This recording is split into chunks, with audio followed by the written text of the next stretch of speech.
Et salut tout le monde et bienvenue dans Un Pixel Près, c'est Thomas Carnisser et je vous parlais de Gauthier Altos qui est le responsable éditorial de Yellow. Il se trouve que nous avons pu échanger sur les différentes gammes de cette maison d'édition qui est l'un des acteurs principaux du jeu de société. Il se trouve que effectivement, ils ont plusieurs gammes pour différents publics. La question c'est comment est-ce qu'ils abordent les différents jeux de plateau, comment est-ce qu'ils abordent finalement la production des différentes boîtes, leurs choix éditoriaux vis-à-vis des plus jeunes ou des moins jeunes. Et effectivement, là pour le coup, Gauthier nous a parlé de pas mal de détails à découvrir de suite. Je suis avec Gauthier de Yellow. Bonjour. Bonjour. On est sur le flip avec finalement pas mal de jeux comme d'habitude. Yellow, c'est un acteur assez important du jeu de société, incontournable. Vraiment au Festival international du jeu de Cannes, il y a même tout un pan de Yellow. Vous êtes même à plusieurs endroits en même temps, très très souvent. Et effectivement, quand on regarde dans les magasins spécialisés, même dans les grandes surfaces, Yellow est présent avec différents formats, différentes gammes. Et c'est un petit peu ce dont j'aimerais discuter aujourd'hui, c'est que aujourd'hui, en fait, Yellow, donc on a Yellow d'un côté et Loki de l'autre pour le jeune âge.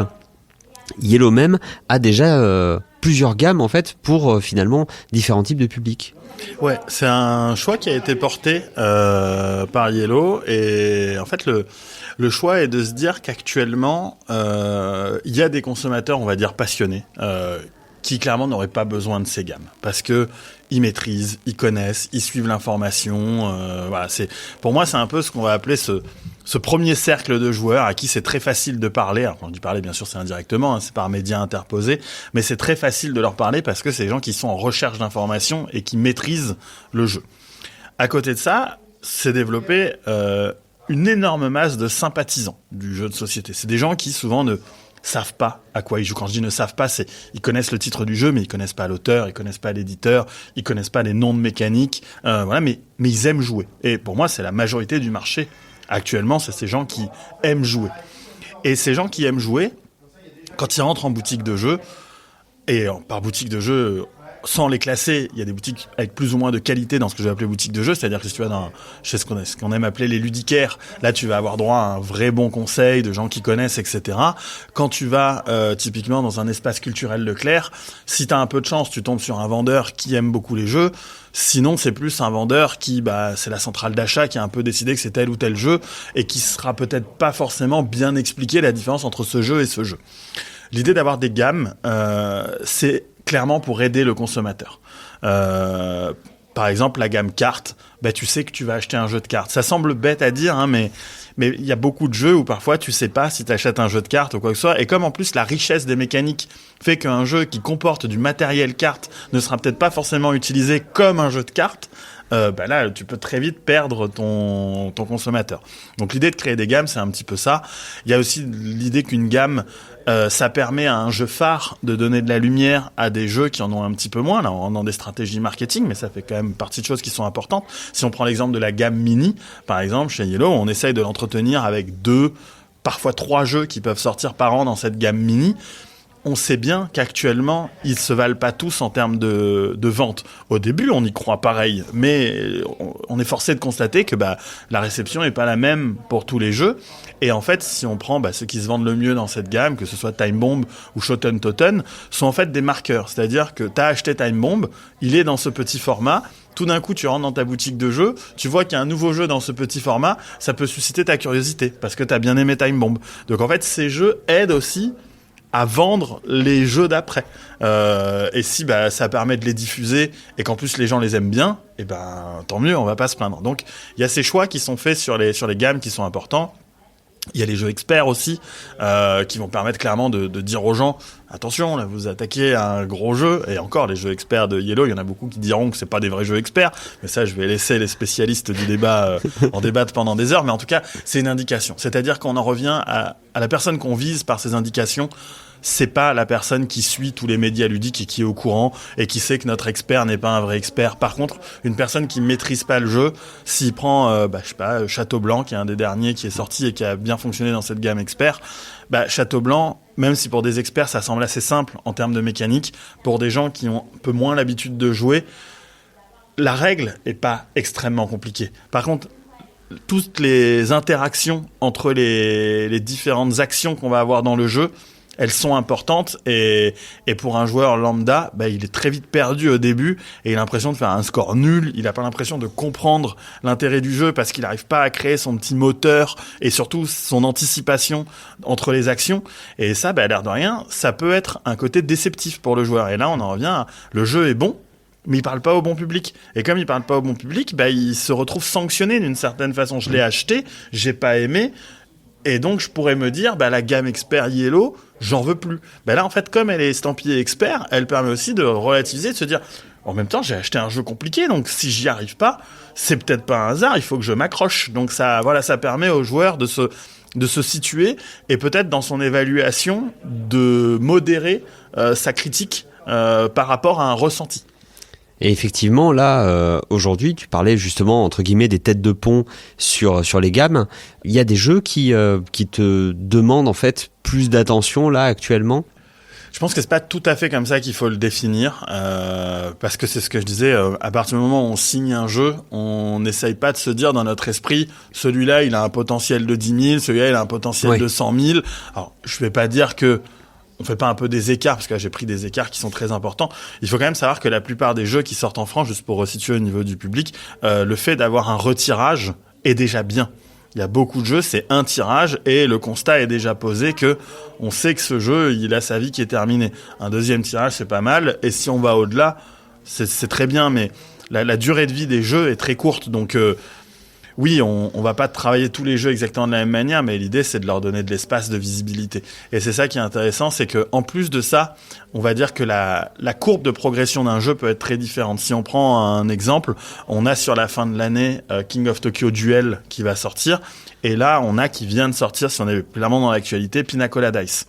Pina Colada Dice, déjà, ne profite pas, on va dire, d'une licence. King of Tokyo est une forme de licence. C'est notre jeu le plus vendu. On sait qu'il y a une fanbase qui aime King of Tokyo. Donc forcément, tu sors un jeu King of Tokyo, c'est déjà facile d'engranger des ventes, entre guillemets, sur la fanbase. Donc forcément, tu as un potentiel plus facile. Et ce potentiel, il va être au départ, c'est-à-dire c'est ce qu'on appelle le facteur buzz. Le facteur buzz, forcément, il est plus facile à obtenir pour que ce fameux premier cercle dont on parlait avant achète le jeu, commence à faire jouer ses copains, et il peut y avoir un effet de diffusion assez rapide. Pina Colada Dice, on est sur un petit jeu extrêmement simple en termes de mécanique, puisque c'est un croisement entre le Yams et le Morpion. Donc deux mécaniques que tout le monde connaisse, et forcément quand j'annonce Yam et Morpion, pour un passionné de jeu, il va regarder, il va faire Yam et Morpion, ça me fait pas rêver, Pina Colada Dice, j'ai pas plus envie de l'acheter que ça. Et il a pas tort sur son approche toute simple des mécaniques, il a pas tort. Par contre, c'est un jeu qui pour moi est bon parce qu'il va s'adresser justement à un public qui a aussi besoin d'être rassuré par des mécaniques simples et qui fonctionnent bien. Mais donc l'effet buzz de Pina Colada Dice va être très faible. Par contre, Pina Colada Dice, ça va être à nous de l'emmener dans le long terme en lui donnant une diffusion où il faut qu'on le fasse jouer à des gens, il faut qu'on se donne le temps que les gens y jouent, parce que on revient à cette logique de diffusion qui est comment je parle à ce deuxième cercle. Actuellement, un éditeur de jeu, même comme Yellow, n'a pas les moyens financiers de payer des grosses campagnes de pub à la télé, de prendre des encarts publicitaires dans les stades de foot, enfin ce genre de choses. On ne peut pas faire du branding autour de nos marques. Donc la seule chose qu'on peut faire, c'est de diffuser. Et pour diffuser, on va s'adresser au café ludique, on va s'adresser aux ludothèques, on va s'adresser bien sûr aux vendeurs conseils dans les magasins pour que ça leur fasse style quand on leur demande j'aimerais un petit jeu simple avec des dés. Bien sûr, on a Pina Colada Dice, mais il n'y a pas que Pina Colada Dice, il y en a plein d'autres, des petits jeux simples avec des dés. Donc, pour qu'ils pensent à celui-là, il faut qu'on lui donne envie, il faut qu'on les fait jouer, il faut que, voilà.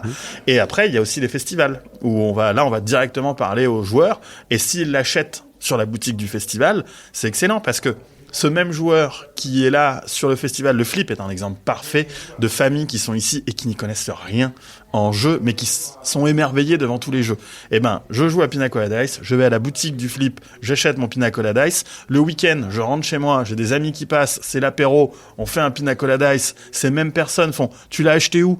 Je l'ai acheté au Flip, je l'ai acheté dans la petite boutique de ma ville. « Ah, trop bien, je vais aller me l'acheter. » Et donc, ce bouche à oreille est extrêmement important dans nos budgets un peu limités de diffusion. Donc je crois pas de la même manière en KOT Duel et en Pina Colada Dice sur le plan marketing. Par contre, à la base, on croit aux produits de la même manière, mais ils vont pas avoir les mêmes courbes de vie l'un et l'autre. Oui, effectivement, il y a cette part à la fois effectivement ce besoin d'être lucide vis-à-vis de la diffusion, comme tu disais, vis-à-vis de l'absorption en fait aussi sur un territoire d'un certain volume de jeu. Et puis il y a le côté joueur que tu dois avoir, c'est-à-dire qu'à un moment donné, est-ce qu'il y a des jeux où à un moment donné tu te dis bon, je vais retourner travailler là parce que comment dire, ça fait 2-3 parties là que j'enchaîne, il va peut-être falloir m'arrêter. Oui, bien sûr. On a ce côté où quand on teste, on a ce plaisir à vouloir enchaîner, et c'est bon signe. Ça veut dire qu'on est en train d'être on est en train de trouver le bon compromis entre, comme on en parlait dans l'interview précédente, de justement se dire que là on a enlevé des choses, on a rajouté des choses, et si on a envie d'y rejouer nous-mêmes, c'est important, c'est très important. Donc oui, on cherche ça, et personnellement, je vais pas te mentir, je préfère passer ma journée à jouer même à des prototypes sur lesquels on est encore en cours de développement et qu'on n'est pas satisfait, plutôt qu'à faire du taf administratif, clairement. Et à quel point en fait on va avoir besoin d'itération. Typiquement, tu parlais de Pina Colada Dice, on avait du coup sur le flip, on a King of Tokyo Duel qui fait partie des nocturnes, c'est-à-dire avec le paravent pour pas que les gens voient exactement le jeu, puisque on est sur une sortie prochaine. À quel point en fait un jeu doit être présent sur les festivals pour que vous puissiez avoir en fait finalement une vision de l'accueil du public? Je pense que sur les festivals, c'est presque trop tard. C'est-à-dire que là, actuellement, sur King of Tokyo Duel, tout est joué. La production est lancée, tout le jeu est terminé. Voilà, c'est-à-dire que là, maintenant, le pire qui puisse nous arriver, c'est que le public nous fasse ressentir qu'il n'aime pas le jeu. Et ce qui arrivera sur des jeux, c'est normal, mais c'est trop tard en fait. On peut plus corriger les choses. Le jeu, il est terminé. Et là, c'est plutôt on construit. En fait, on est vraiment dans la partie marketing et promotionnelle, communication de comment est-ce qu'on va donner envie au plus grand nombre. Et voilà, c'est un choix. Par exemple, sur King of Tokyo Duel, il y a une campagne internationale de révélation des différents aspects du jeu. Donc là, tu peux y jouer en avant-première, mais les gens qui sont pas ici ne connaissent pas tous les éléments, ne savent pas quels sont les pouvoirs des différents monstres, ne savent pas quelles sont les différentes cartes.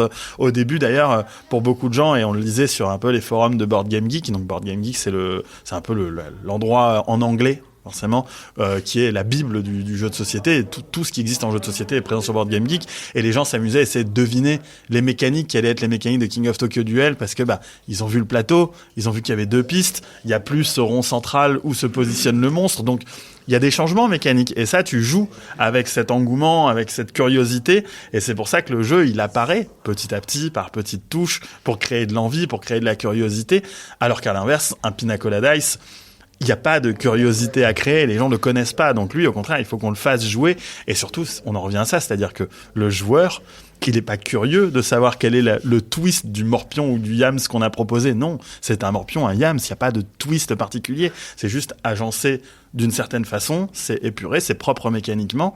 Mais le jeu, tu vois, pour moi, c'est pas le jeu qui va révolutionner le jeu. Mais il est bon. Il est bon, il fonctionne, il est drôle. Mais on n'est pas magicien sur celui-là. Alors que sur King of Tokyo, et d'ailleurs sur King of Tokyo Duel aussi, on reprend des mécaniques existantes. Il y a très peu de jeux actuellement qui peuvent se targuer d'être totalement novateurs. C'est beaucoup de ressucés de mécaniques, et dans cette mécanique avec parfois des évidences en mode mais ça fait tellement longtemps qu'on tourne autour, et celui-là il est tellement bien. Je trouve que moi l'exemple comme ça qui m'a marqué, c'est Turing Machine. Je déteste Turing Machine, mais je déteste à titre personnel parce que c'est pas du tout mon style de jeu, très mathématique, très froid, cette déduction, etc. Par contre, je suis obligé de reconnaître que Turing Machine, pour moi, je pense actuellement qu'on a atteint un espèce de sommet du jeu de déduction.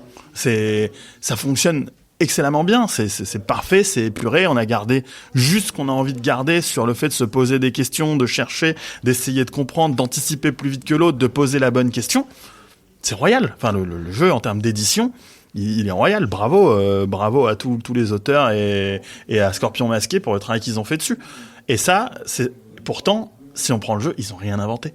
Ils ont rien inventé en termes de mécanique, mais c'est juste parfaitement agencé. Et ça, c'est fort. J'aimerais faire un aparté justement en termes de game design vis-à-vis du twist dont tu parlais. Certains jeux en fait, en jeu de société, parce que en jeu vidéo c'est moins un vocabulaire qui sera présent, c'est justement le vocabulaire du twist. C'est-à-dire qu'en gros on a un jeu qui va partir sur une certaine base, mais à un moment donné il y a un truc auquel on s'attendait pas. Est-ce que c'est quelque chose qui est présent dans les jeux Yellow? Ou est-ce que, au contraire, ça va aller plutôt, c'est plutôt quelque chose qu'on va utiliser justement. On parlait de gamme expert, on parlait de différentes gammes. Alors, est-ce que c'est quelque chose? Avant, j'ai utilisé le mot twist plutôt en mode c'est comment mon jeu, de manière globale, va proposer une itération par rapport à un jeu déjà existant. Un twist directement dans un jeu, c'est plus compliqué à amener parce que par rapport au jeu vidéo qui a la chance entre guillemets de pouvoir c'est programmé et donc tu sais que quand tu arrives au niveau 14 il va se passer quelque chose. Moi je te fais lire la règle, donc quand tu lis la règle je peux difficilement te dire à la 14e partie tu liras la 15e page. Tu vois, c'est pas très élégant comme mécanique. Par contre tu vas retrouver les twists. Pour moi il y a des jeux qui intègrent les mécaniques de twist. Ça va être soit les jeux, donc ce qu'on va appeler les one shot, puisque là dans les one shot c'est le moment où tu ouvres le placard que tu découvres que mamie elle est morte dedans. Donc là il y a le twist, il y a la surprise par l'élément narratif qui est présent dans le jeu. Et sinon, un autre style de jeu qui va amener des twists, pour moi, c'est les legacy. Où justement, là, tu pars d'une règle très simple et petit à petit, elle s'étoffe. Et comme elle s'étoffe petit à petit, au scénario 14, là, il peut se passer quelque chose qui va te surprendre. Et ça c'est moi, j'avoue que j'adore le jeu legacy. Par contre, on sent que le jeu legacy, il a encore du mal, tu vois, on parlait avant de ces cercles de joueurs. Le jeu Legacy essaie d'expliquer à des gens qui sont pas joueurs, qui vont vivre une expérience qui est génialissime, souvent sur des jeux qui sont un peu chers, parce que il y a très peu de Legacy pas chers. Quelques contre-exemples, mais souvent un Legacy c'est plutôt engageant financièrement. Et donc se dire que tu vas expliquer à cette famille qui a pas l'habitude de jouer, qu'il faut qu'elle mette 60 € dans un jeu et qu'une fois qu'ils auront fait 10 parties c'est terminé. Psychologiquement, c'est dur de les lancer là-dedans. Donc cette mécanique du twist dans le jeu de société, malheureusement, elle est encore un peu confinée, on va dire, à un public connaisseur. Et j'espère que le Legacy va avancer parce que je trouve que c'est génial ce qu'on peut faire justement en termes de création autour du Legacy, cette surprise, ce côté... Ouais, c'est un jeu qui peut être 10 jeux parce qu'à chaque fois, on peut créer des nouvelles choses, on peut surprendre les joueurs et je trouve ça trop bien par exemple... dans certains Legacy où tu peux voir la liste du matériel et que tu vois au dos de la boîte, par exemple, nécessite des piles et que t'as fait 4-5 parties et que t'es en mode j'ai toujours pas eu besoin de piles. Ça arrive quand, en fait? Qu'est-ce qui va nécessiter des piles? Enfin, voilà. Et je pense aux Aventuriers du Rail récemment où je vais pas spoiler le jeu, mais il y a un élément matériel dans le jeu qui est complètement différent de ce qu'on imaginerait pour un jeu de société. Et je trouve que quand on l'a en main, c'est à la fois tellement évident et tellement en mode mais ouais, ça marche en fait, c'est trop bien. Et voilà, et ça je trouve j'aime bien. J'aime vraiment beaucoup quand le jeu arrive à nous transporter vers des expériences un peu différentes. Enfin, tu vois, si on va parler autre chose que de twist, moi j'aime beaucoup quand le jeu propose une expérience communautaire un peu différente. Je prends par exemple l'exemple de Ready Set Bet où on se retrouve à hurler comme des débiles devant notre télé pour faire avancer un cheval qui est géré par des dés. Enfin, et je trouve que ça crée une ambiance qui est excellente. Je pense à par exemple Hit où on peut jouer avec une boîte, on est à 7, enfin on est à 6, en jeu de l'extension on est à 7, mais techniquement on peut prendre une deuxième boîte et là on se retrouve à 12 autour du jeu et il y a cette expérience. Je sais que j'ai très envie dans les expériences de jeu que je peux encore jouer, c'est Challengers, de regrouper les deux boîtes et de faire une partie à 16 de Challengers. Enfin voilà, mais c'est sans doute le fait que j'ai aussi énormément joué et que je suis pas lassé du jeu à 4 autour d'une table, mais quand en plus le jeu rajoute une dimension expérience sociale, moi je trouve ça génial, mais c'est sûr que c'est des jeux qui sont très compliqués à vendre. Je pense à Captain Sonar où on se retrouve à 4 contre 4 dans cette expérience en temps réel. Et en fait, tous ces exemples-là qu'on cite montrent à quel point ce jeu de société, il est riche. Et le twist, en fait, tu te le crées toi-même à travers ta curiosité d'aller découvrir différents produits, plus que se dire qu'il faut absolument toujours. Tu vois, on en revient à ce que je disais avant. Est-ce qu'il faut toujours mettre plus dans une boîte? Pas forcément. Par contre, c'est peut-être à moi, joueur, d'être curieux et se dire, bon, je vais pas m'acheter un énième deck building, j'en ai déjà 2 à la maison, même si c'est mon genre préféré, et cette fois-ci, je tente et je vais me prendre cette boîte de Captain Sonar et je vais tenter cette expérience improbable de on joue à 8 en temps réel et ça a l'air complètement bordélique. Et est-ce que c'est bien ou pas? Oui, mécaniquement, c'est bien. Est-ce que ça va plaire à tout le monde? Non. Sans doute pas. On peut même revenir à un jeu plus simple. Si on prend The Mind, ce jeu qui est basé sur du rien, on compte dans nos têtes, et puis soi-disant c'est génial ou magique parce que j'ai posé le 59 et que tu poses le 60 juste après et qu'on s'est pas trompé. Et ben voilà, là on en revient à toutes ces expériences et tous ces twists que les jeux proposent. Voilà, moi j'aime ça, ouais. Effectivement, oui. J'ai pu tester le nouveau Time Bomb. Puisque Time Bomb Undercover alors. Ouais, j'ai pu le tester. Donc en gros, on a des agents entre guillemets gentils, méchants, qui essayent selon leur camp de potentiellement désamorcer des bombes ou justement de faire en sorte que la bombe explose. Donc on doit couper des fils, on essaie de couper les bons fils derrière des cartes cachées. C'est un jeu par équipe, d'autant plus que là on était avec le fameux Shadow qui du coup lui-même doit décider dans quelle équipe il se trouve, mais qu'en plus de ça on a des agents sous couverture. D'où le nom Undercover, puisqu'en fait on a des agents où en fait quand vous allez regarder le petit macaron visible, la seule chose visible en fait de votre voisin, il me semble de droite. De droite, ouais. En fait ce que vous voyez c'est pas forcément son équipe. Potentiellement la carte en fait révèle que il s'agissait d'un agent double. Ouais, c'est l'exemple parfait de. On prend un jeu qui existe et qui fonctionne très bien. Time Bomb fonctionne très bien. C'est un super jeu à identité secrète, mais et c'est un peu le constat qui a été fait sur le développement de ce jeu, c'est une fois que j'en ai fait plein. Et une fois qu'on en a fait plein, et ben on se rend compte que parfois les stratégies peuvent être un peu plaquées, voilà. Et ben là on va rajouter un élément, on rajoute ce fameux Shadow, qui est une nouvelle manière de jouer, qui va rendre un peu plus complexe les discussions, parce que avant, grosso modo, quand on était deux à être plus ou moins d'accord sur ce qu'on fait, bah parfois il y avait la trahison de dernière minute en mode il va tenter de couper la bombe et voilà. Là non, c'est je crois qu'il est dans mon équipe, il coupe le fil et comme c'est Shadow, bah il a gagné tout seul et moi j'ai perdu. Donc ouais, on rajoute cette dimension, on rajoute en fait une dimension de discussion qui complexifie pas le jeu en termes de règles, mais qui va complexifier le jeu en termes de stratégie. On va rajouter aussi des lieux. Les lieux, c'est l'exemple parfait de est-ce qu'une extension est utile ou pas? Le lieu va rajouter un espèce de mini twist à chaque manche, qui est plus ou moins intéressant mécaniquement, mais qui fait que quand j'ai joué plein de fois, ce mini twist, il vient rajouter cette petite couche de stratégie supplémentaire qui fait que je dois m'adapter à un nouvel élément. Et voilà. Mais clairement, est-ce que ça aurait eu sa place dans le jeu de base tout simple tel qu'il a été? Peut-être pas. Et donc, avec Time Bomb Undercover, on vise soit des gens qui ont entendu parler de Time Bomb et qui se disent, bah tiens, il y a une nouvelle version, c'est peut-être l'occasion d'y aller. Les fanats de Time Bomb qui vont se dire, hey, on peut rejouer à Time Bomb et on va redynamiser Time Bomb. Et voilà, en fait, c'est ça qu'on cherche à travers le fait de faire vivre une gamme, parce que bah, Time Bomb, on en est très content. Time Bomb Evolution, qui avait été vraiment une extension de Time Bomb, avait pas eu un franc succès. Et donc là, bah, on essaye avec autre chose, d'autres mécaniques qu'on va rajouter. Donc on verra ce que ça va donner, mais en tout cas, on est très content du produit tel qu'il est actuellement. Ouais. Et alors, j'ai envie de te poser la question, même si potentiellement tu pourras pas exactement me répondre, puisque là je vais parler des jeux qui sont encore dans les cartons. Est-ce qu'il y en a où typiquement il y a cette espèce d'engouement personnel où le jeu est pas encore annoncé, où tu n'attends que ça, parce que des fois c'est ce qui arrive, notamment quand on discute avec des gens qui bossent notamment dans le jeu vidéo, notamment il y a ce côté, alors je peux pas t'en parler parce que c'est sous NDA, donc c'est le côté de non divulgation, et puis on voit les yeux qui brillent et ça fait non, je peux pas t'en parler encore, ça va venir. Je pense que j'en ai deux comme ça chez nous, ouais. Un qui est justement sous NDA et donc je peux vraiment pas t'en parler, et voilà, tu vois, comme ça t'as eu exactement cette phrase que tu voulais en tant que journaliste, tu vois, donc c'est parfait, tu vois. Donc ouais, on en a un clairement qui est prévu, si tout se passe bien, pour la fin 2026. C'est là où on se rend compte que les temps de développement prennent du temps. Donc voilà, ça j'ai vraiment hâte que les gens le découvrent et même de voir, parce que actuellement les idées sont là, mais plein d'éléments sont pas encore arrêtés sur celui-là. Donc j'ai vraiment hâte de voir comment on va nous-mêmes encore avancer sur ce projet-là.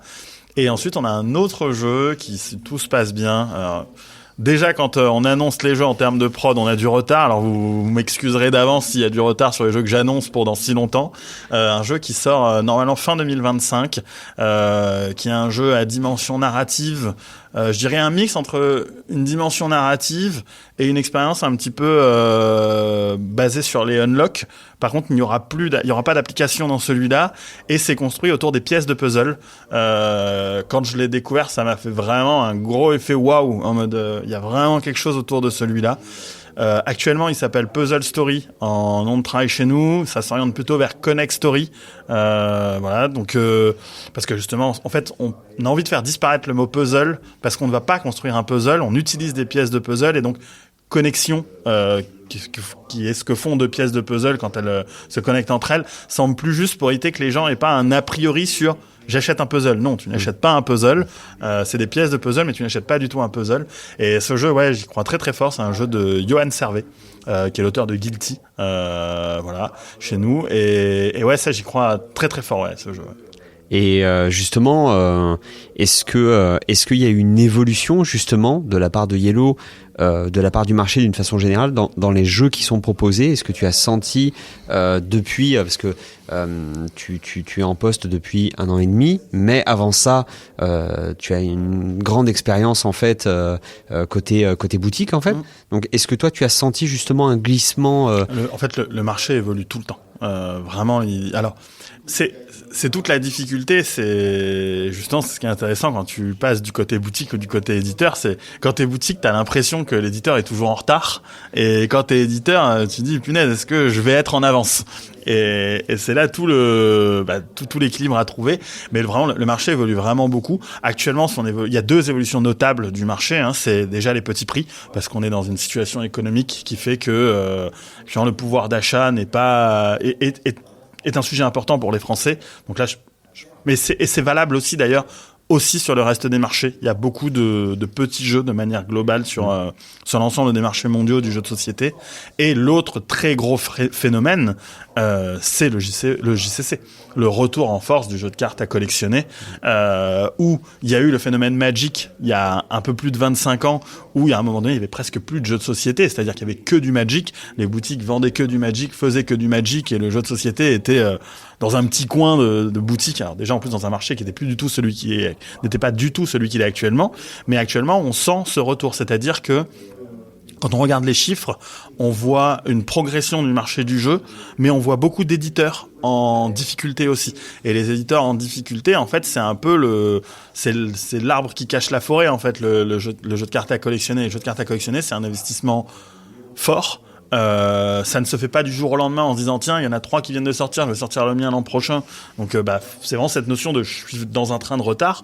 Et surtout, c'est pareil, il va y avoir une saturation à un moment de ce jeu de cartes à collectionner. Mais force est de constater qu'actuellement, que ce soit Lorcana, que ce soit Star Wars Unlimited, ou que ce soit Altered qui arrive bientôt, on a l'impression qu'il y a une espèce de place infinie pour le jeu de société. Et si on rajoute à ça que Magic ne perd pas de part de marché et se porte extrêmement bien. Donc Pokémon se porte extrêmement bien aussi. Donc tout regarder, clairement, c'est des parts de marché comptées dans la case jeu de société quand on prend le chiffre d'affaires, mais qui sont réduits si on prend le jeu de société, jeu de plateau, on va dire, pour les différencier, où c'est là où qui se fait un peu manger par cette autre partie du business, quoi. Ouais, et effectivement, là où justement sur ce marché, Yellow garde son identité, actuellement, je vais pas te mentir, on serait très heureux d'avoir nous aussi notre JCC, mais c'est vrai qu'on l'a pas, c'est comme ça.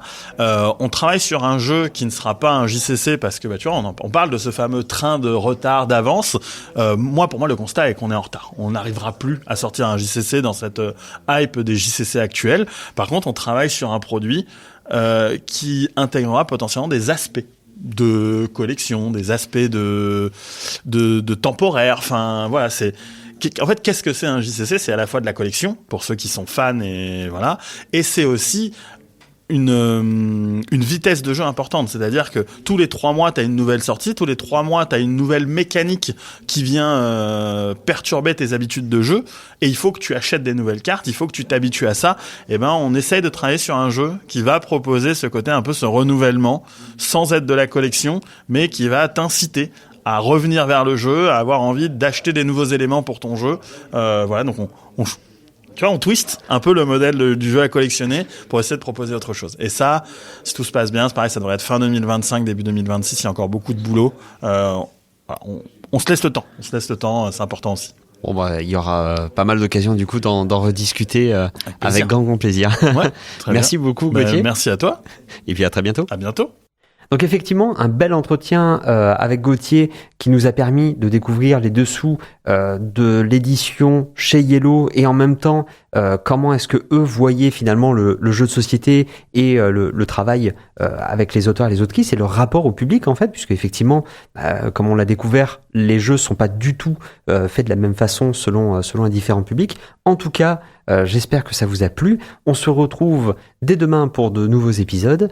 Et en attendant, je vous souhaite une super fin de journée.